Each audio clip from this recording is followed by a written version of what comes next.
சொல்லுங்க madam. Sister, நான் கொஞ்சம் கௌதமி டாக்டரை பார்க்கணும். ரிசப்ஷன்ல என்ட்ரி போட்டு வந்து வெயிட் பண்ணுங்க. ஐயோ, நான் கன்சல்டேஷனுக்கு வரல. என் அக்காக்கு இவங்க தான் ட்ரீட்மெண்ட் கொடுத்துட்டு இருக்காங்க. அக்காவோட ரிப்போர்ட் வந்திருக்குன்னு சொன்னாங்க. அதான் நேர்ல பார்த்து பேசிட்டு போலான்னு வந்தேன். டாக்டர் ஒரு எமர்ஜென்சி கேஸ்க்காக வெளியே போயிருக்காங்க. நீங்க கொஞ்சம் வெயிட் பண்ணுங்க. ஐயோ, ரொம்ப நேரம் ஆகுமா? இல்ல இல்ல, இப்ப வந்துருவாங்க. சரிங்க சிஸ்டர்.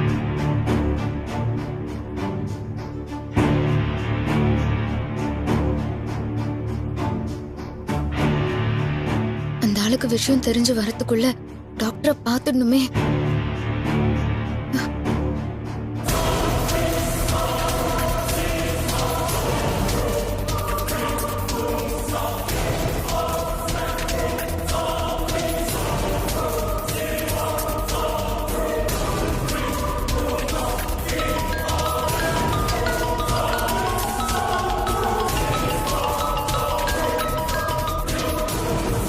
ஹலோ, சொல்லுக்கா.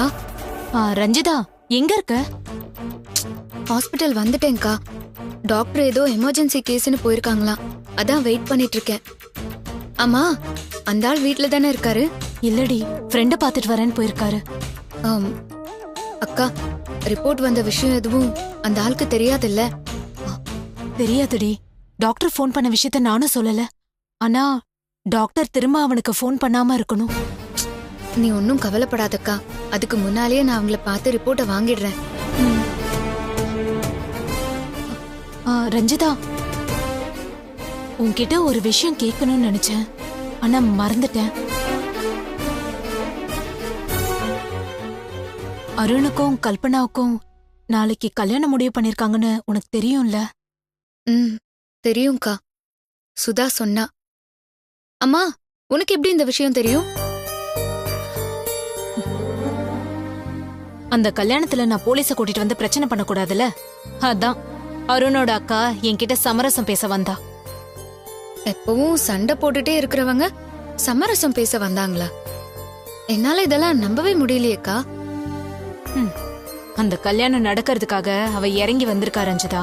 நான் முடிவை மாத்திக்க மாட்டேன்னு சொன்னதும் திரும்பவும் குதிக்க ஆரம்பிச்சிட்டா. அவகிட்ட எப்படியோ தைரியமா பேசி அனுப்பிச்சிட்டாலும் எனக்கு ஒரு மாதிரி சங்கடமாவே இருக்குடி. நான் அங்க போய் சண்டை போடலன்னா இவ்ளோ அவசரமா இதை செஞ்சிருக்க மாட்டாங்கல்ல. அட நீ வேறக்கா. 6ஆம் தேதி கல்யாணத்தை வச்சுக்கலாம் தான் அவங்க தேதியை குறிச்சிட்டு வந்திருக்காங்க. பேசினதுனாலலாம் அவங்க எதுவுமே மாத்தலக்கா. நீ எதுவும் கவலைப்படாத. இது எப்படி தடுக்க போறோம்? இப்ப வரைக்கும் எனக்குமே ஒன்னும் தோணலக்கா. சரி விடு, பாத்துக்கலாம். ஐயோ, என்னாச்சுக்கா? அடுப்புல பாலை வச்சதே மறந்துட்டேன்டி. பாத்துக்கா. நாளைக்கு நினைச்சா எனக்கு ஒரே பயமா இருக்குடி. நாம என்ன பண்ண போறோம்? என்னாச்சுக்கா? ஹலோ. ஐயோ அக்கா, என்னாச்சுக்கா? இல்ல ஒண்ணுல, பால் கீழே கொட்டிருச்சு. நீ டாக்டர் கிட்ட பேசிட்டு என்ன கூப்பிட. சரிக்கா, பாத்து.